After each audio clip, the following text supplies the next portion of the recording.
지금 이 시각 여러분들이 주목하는 뉴스 만나보겠습니다.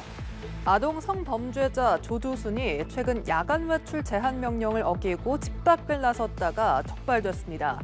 지난 4일 밤 9시쯤 무단 외출해 집 주변을 배회하다 이 보호관찰관에 의해 40여 분 만에 귀가한 건데요.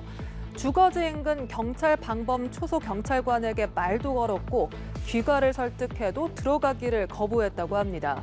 부부싸움으로 홧김에 외출했다고 하지만 조두순의 한밤 출몰로 인근 주민들은 불안에 떨고 있습니다. 보도에 강창구 기자입니다. 아동 성범죄자 조두순이 거주하는 경기도 안산의 한 마을입니다.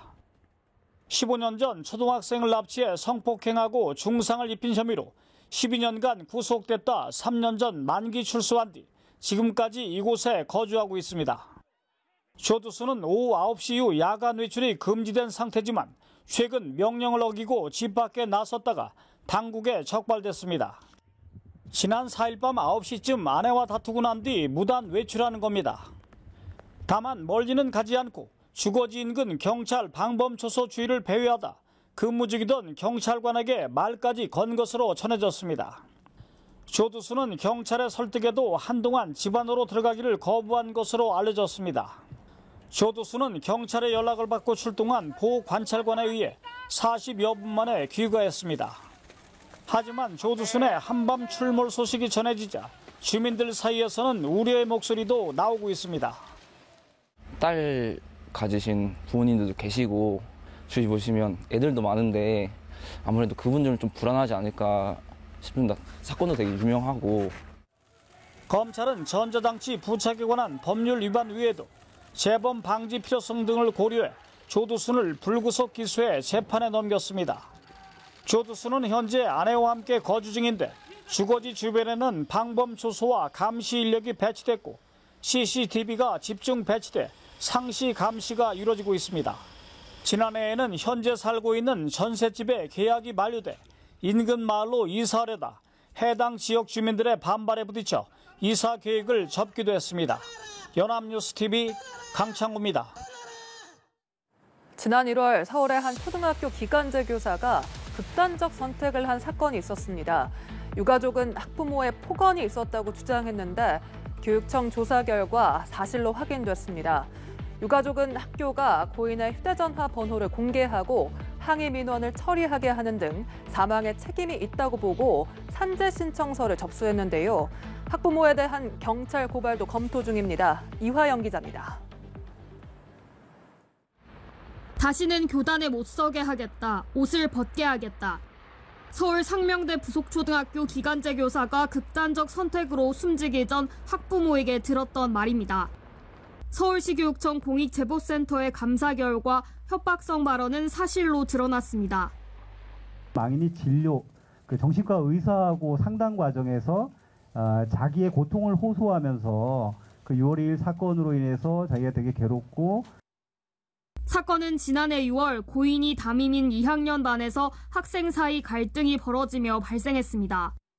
학부모들에게 정확한 내용을 전하기 위해 교사는 학생들이 상황을 재현하도록 하고 동영상으로 촬영했습니다. 영상을 본 학부모들이 가해자라고 판단한 학생의 부모에게 사과를 요구했고 이 과정에서 해당 부모가 교사에게 협박과 폭언을 한 겁니다. 유가족은 당시 상황을 전하며 눈물을 흘렸습니다. 가족들의 아픔으로만 생각하고 아무런 노력도 없이 6개월을 보내고 서희초 사건이 일어나고 난데 이래서는 안 되겠다 싶어서 이렇게 도움을 청하고. 폭언은 일주일가량 항의 전화 등으로 지속됐다는 게 유가족 주장인데 교육청은 횟수를 확인하지는 못했습니다. 교육청이 당사자를 조사할 권한이 없고 초기화된 고인의 휴대전화 문자 내역도 파악하는 데 한계가 있었다는 겁니다. 유족은 학교가 고인의 휴대전화 번호를 공개하고 항의 민원을 처리하게 하는 등 사망에 책임이 있다고 보고 근로복지공단에 산재 신청서를 접수하는 한편 학부모에 대한 형사고발을 검토하고 있습니다. 연합뉴스TV 이화영입니다. 정부가 심화되는 저출산 추세를 국가의 존립이 달린 엄중한 문제로 인식하고 특단의 대책 마련을 추진하기로 했습니다. 내년을 저출산 극복의 원년으로 삼겠다는 계획인데요. 출산율이 언제쯤 반등할 수 있을지 관심이 쏠립니다. 김동욱 기자입니다. 가임 여성 1명이 평생 낳은 아이의 수를 의미하는 합계 출산율이 올해 0.7이며 내년에는 0.7명이 무너진 0.68명, 내후년에는 0.65명까지 줄어들 것으로 예상됩니다. 정부는 이 문제를 엄중하게 인식하고 저출산 극복을 위한 특단의 대책을 마련하겠다고 밝혔습니다. 사실 300조가 넘게 이렇게 16년간 돈을 써왔지만 또 25년 되게 되면 어제 축에 따르게 되면 0.65까지 떨어진다는 것은 우리 정책이 크게 잘못됐다는 그런 판단을 하게 되고 그거는 참 죄송하다는 그런 말씀을 드립니다. 그렇지만 이렇게 있어서는 안 되겠다. 통계청은 출산율이 2025년 바닥을 찍고 이후 반등할 수 있을 것으로 보고 있지만 적극적인 정책을 통해 내년부터 반등이 가능하다는 기대도 있습니다. 내년도 출산율이 반등할 가능성도 있다라고 발표한 바가 말씀을 드린 적이 있거든요. 저희가 내년을 어떻게 출산율 반등의 어떤 원년으로 삼을 그런 적극적인 정책을 펼칠 그런 시점이 아닌가라는 생각이 듭니다. 저출산 문제는 복합적인 문제가 얽혀 있는 만큼 정부도 전문가 간담회 등을 통해 정책 아이디어 마련에 나서고 있습니다. 김현철 홍콩과학기술대 경제학과 교수는 이른바 스카이와 의대로 대변되는 학벌주의가 저출산의 근본 원인일 수 있다는 진단을 내놓았습니다. 진미정 서울대 아동가족학과 교수는 여러 정책들의 효과를 세밀하게 분석해서 집중 투자해야 한다고 조언했습니다. 정부는 각계각층의 전문가들의 의견을 수렴해 조만간 열릴 범부처 회의에서 공유한다는 계획입니다. 연합뉴스TV 김동욱입니다. 요즘 주변에서 기침 소리 많이 듣게 됩니다. 실제 독감 환자들이 빠르게 번지고 있습니다. 학교에서 집단 생활을 하는 소아 청소년 환자가 많은데 면역력 약한 65세 이상 고위험군들이 특히 주의가 필요합니다. 외출이 필요한 경우엔 마스크를 착용하고 개인 위생 수칙을 지켜야 합니다. 배삼진 기자입니다. 지난주 기준 인플루엔자 독감 환자는 1000명당 61.3명. 11월 셋째 주와 비교하면 무려 64.9%나 늘었는데 2019년 이후 가장 높은 수치를 기록했습니다. 특히 초중고등학생 환자가 많아졌습니다.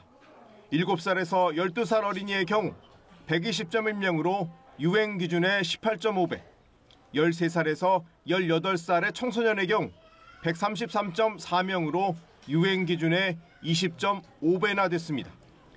병원 218곳을 대상으로 한 입원 환자의 경우 1047명으로 직전주 대비 31.4% 늘었습니다. 이 가운데 65세 이상 어르신들이 40.3%나 차지했습니다. 코로나19로 주춤했던 독감이 유행하는 것으로 백일해나 마이코플라즈마 폐렴 역시 그간 면역력이 떨어진 게 원인입니다. 전반적인 인플루엔자에 대한 집단 면역이 많이 떨어지다 보니까 유행이 커지는 것 같고요. 특히 65세 이상의 고위험군들의 감염자도 꽤 늘어날 수 있을 것으로 예상을 하고 있습니다.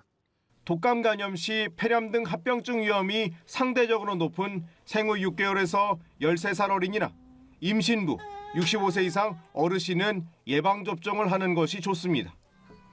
감염이 됐다고 생각이 되면 외출을 삼가고 외출이 필요한 경우엔 마스크를 착용하고 손 씻기와 기침 예절 등 개인 위생 수칙을 지켜야 합니다. 정부는 타미플루 등 항바이러스제 31만 5천 명분을 시장에 푼 데 이어 비축분 126만 명분을 추가로 공급하기로 했습니다.